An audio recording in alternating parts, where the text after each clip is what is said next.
네, 다음 소식입니다. 전국 공무원 노동조합이 오늘 청와대 앞에서 기자회견을 열고 공무원 노조 해직자 복직 특별법 제정을 정부에 촉구했습니다. 이들은 공무원 노동 3권 보장 공동 행동을 곧 출범하겠다는 계획도 아울러 밝혔습니다. 기자회견 현장을 김정래 기자가 취재했습니다.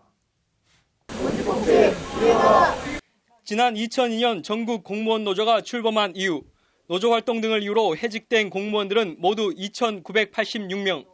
이 가운데 136명은 아직도 직장으로 돌아가지 못하고 있습니다.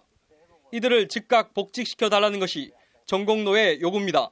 사회적 공익을 위해 활동해온 해직자 중 내년에 3분의 1이 해직 나이가 되며 4년 후에는 절반의 해고자가 정년을 맞게 됩니다. 원직 복직의 꿈을 더 이상 미룰 수가 없게 된 것이다. 이들은 나아가 지난 4월 청와대가 약속한 공무원 노조 해직자 원직 복직 특별법도 조속히 제정해 줄 것을 아울러 촉구했습니다. 민주노조 활동으로 해직된 이들의 명예를 치유하고 복직의 문제를 해결하는 것은 올바른 공무원 노사관계와 공직사회 변화의 첫걸음이 될 것이다. 관련해서 이들은 단결권, 단체 교섭권, 단체 행동권, 공무원의 노동 3권을 받아내기 위한 공동행동을 곧 출범하겠다고 밝혔습니다. 노동자들의 기본적 권리이고 또 노동 3권이 보장되어야 공직사회의 어떤 부패나 또 공직사회의 어떤 민주화가 이루어질 수 있다고 봅니다. 앞서 청와대는 지난 3월 공무원의 노동 3권 보장을 원칙적으로 인정하는 취지의 개헌안을 발의한 바 있습니다. 청와대 개헌안은 물 건너갔지만 추후 개헌 논의 과정에서 공무원 노동 3권 보장을 반드시 관철하겠다는 겁니다.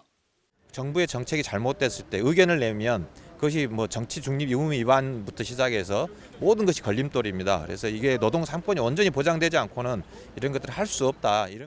영국의 경우 공무원의 단체 교섭권, 협약 체결권, 단체 행동권을 폭넓게 인정하고 있고 프랑스도 비슷합니다. 군인이나 경찰 등 특수직종 공무원들의 단체 행동권을 제한하는 정도입니다.